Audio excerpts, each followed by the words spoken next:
Music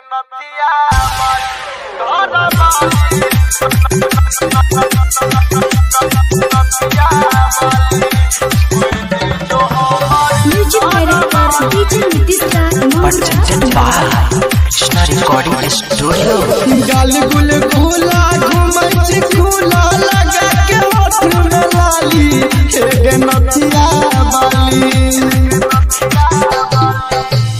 गाल गुल खुला घुमच खुला लगा के होठ में लाली हे नथिया बाली हे नथिया बाली। अपने जो हमर घर बाली हे नथिया बाली। बहनी जो हमारे घर वाली एक नथिया वाली। DJ Nitish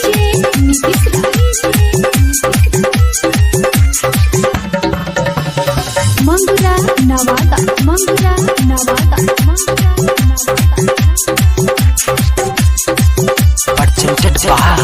Krishna recording studio.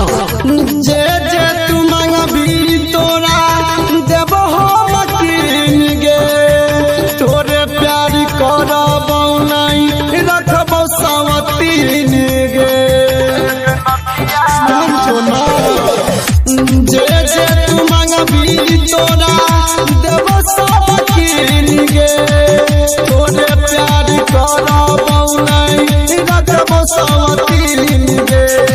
सब हमारा कहै छै देसी पाठा देखे में खूबे छियै हाथ काटा।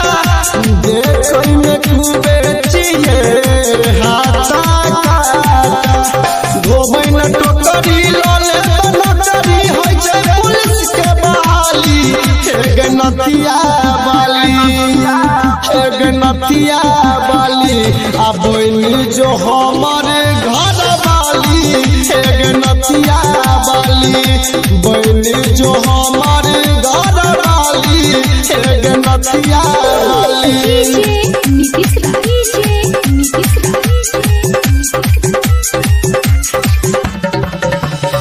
मंगुरा नवादा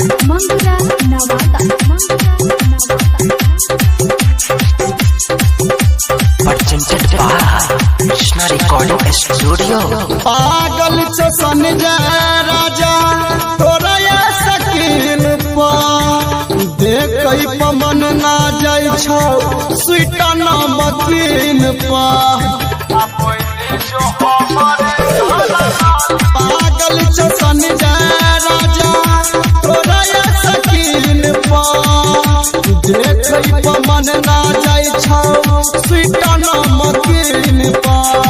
तोरा हीरोइन सा लागै छी बेस्ट के बने जो हमर तू सब दिल के गेस्ट के। बने जो हमर सब दिल के गेस्ट के। कोनो स्टेज पर खड़ा जे है भाई मिल जत पकड़ के डाली हे नथिया बाली हे नथिया बाली। आ बहनी जो हमर घर वाली हे नथिया बाली। आ बहनी जो हमर घर वाली हे नथिया बाली। जोगे माँ रिकॉर्डिंग स्टूडियो।